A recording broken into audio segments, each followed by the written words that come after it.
Welcome back to another episode of NBA Central. You got Bobby. I'm with the man that speaks, Stevo. Hey, on today's episode, we talking about those New York Knickerbockers on a 9-game winning streak. We gonna talk about it right after this. Thank you for tuning in to the number one place for your basketball fix, NBA Central, hosted by the Cognac Boys. All right, now if y'all like what y'all listening to today, hit the like button and subscribe to the channel. Stevo, these guys just won a double overtime game against the Boston Celtics to extend the lead to a 9-game winning streak. Before I ask the other questions, what you think about that game against the Celtics with the Knicks? Man, How good was that game? That was a good game. It was bittersweet to watch, but if you're a basketball fan, you love it. You love watching some games like that. They going backwards and forth. It was great coaching, great adjustments, adjustments on the court by players. Like it was a lot of good stuff I seen out there. I seen players I didn't expect to step up. I mean, I know Josh Hart been a big thing with the signing, but he made some big shots. Like he always showed why I was always a fan of that player. So like I just seen a lot of little stuff like that. I like a lot of just little intangible defenses, a lot of intangible offensive plays called.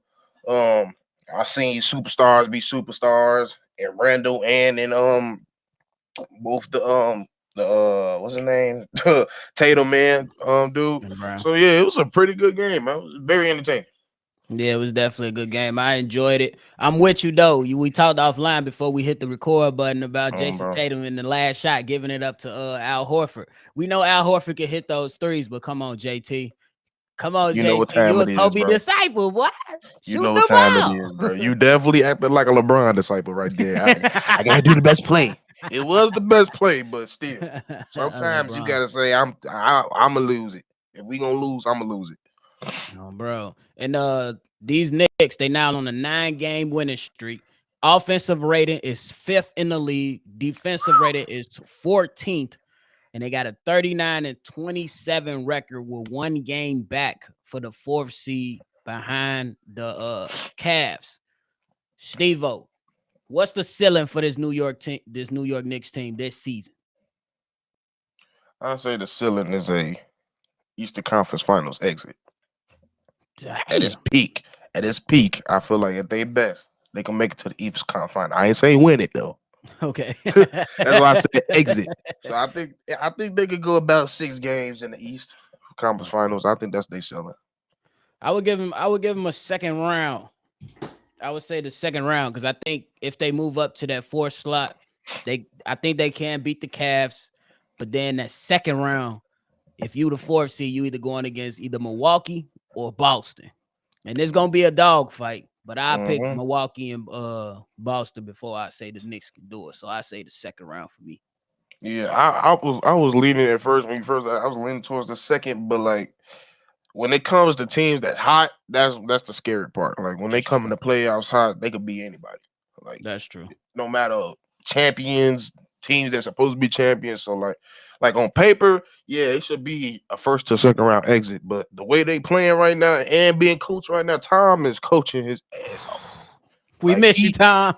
Hey, this is the first time I say it. I miss you because you doing some offensive stuff. I don't know if it's the assistant coach or if it's you, but y'all doing some stuff over there for sure.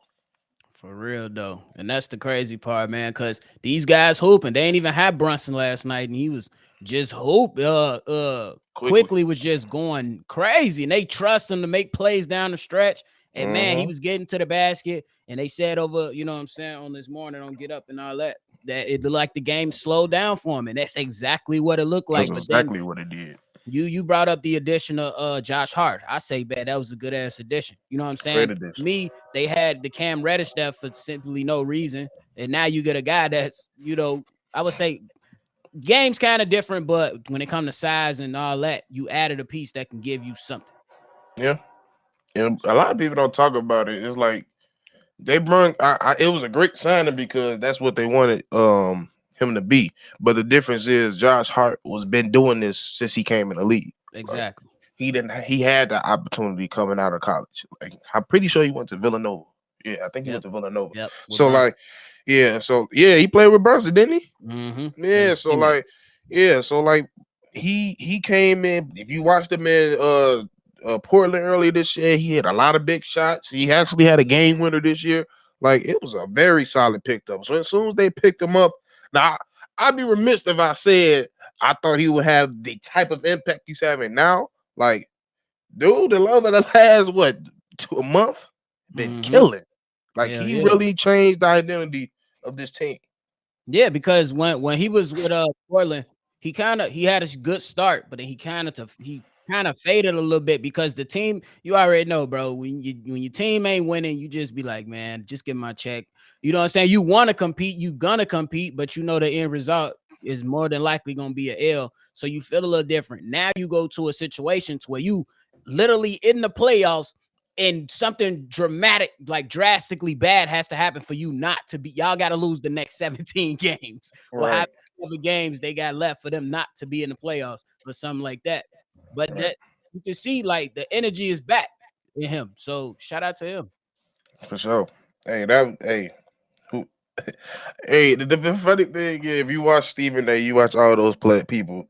They was getting on New York's management team or GMs heavy because they wasn't doing Mhm. nothing. I can't say that they was. They wasn't doing nothing. Them getting Bronson and Hart not only showed them doing something, but also showed them being a smart GM and smart coach or whoever's making. Well, is Thibodeau still GM or No, that was just yeah. they got another Oh yeah, little dude, I know what you're World talking Wide about. West and all them Yeah, and all them. Worldwide Yeah, West, but yeah, yeah. for sure. Like stuff like that. Like yeah, they showed that they ain't stupid. So They you can't pull this. I'm stupid no more. Like you can't pull like we don't have the resources. You just did it. So Yeah, they definitely and they stood pat on what they wanted. You know what I'm saying? Because they was in talk for Donovan Mitchell, but they didn't want to give up R.J. Barrett and also some more shit that they had to get up. They probably felt like they wanted to hold on for their future, and bro. that decision seemed like it's working out for them. And now Uh-huh. leading to that, your first round matchup might be the guy you almost traded for in Donovan Mitchell. Right Hey, now, bro, so let who me ask you you a got? question. Let me ask you a question though. First, before you ask me that, you feel like Stephen A. Be like, bro, you better not lose to this mug. Oh, You he better not already even. been saying He said, it. you better not lose to Donovan Mitchell. Oh, You bro. better not. Oh, bro. He I mean, already yeah, said it. but who I got?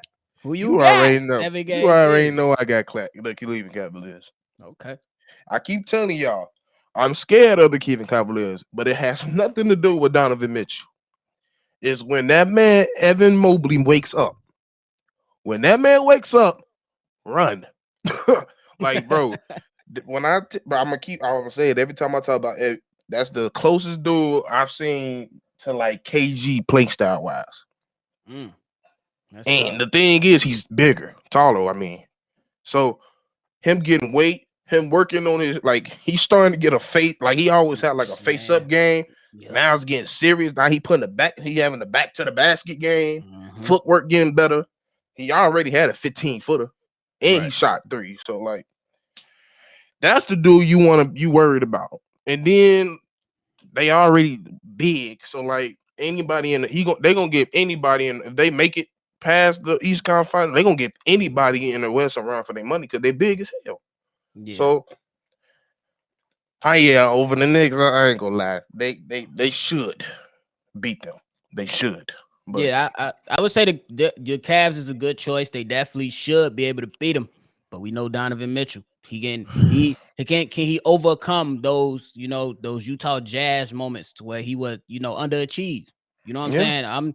I'm saying that these guys got a decent team over there. Your coach is not bad.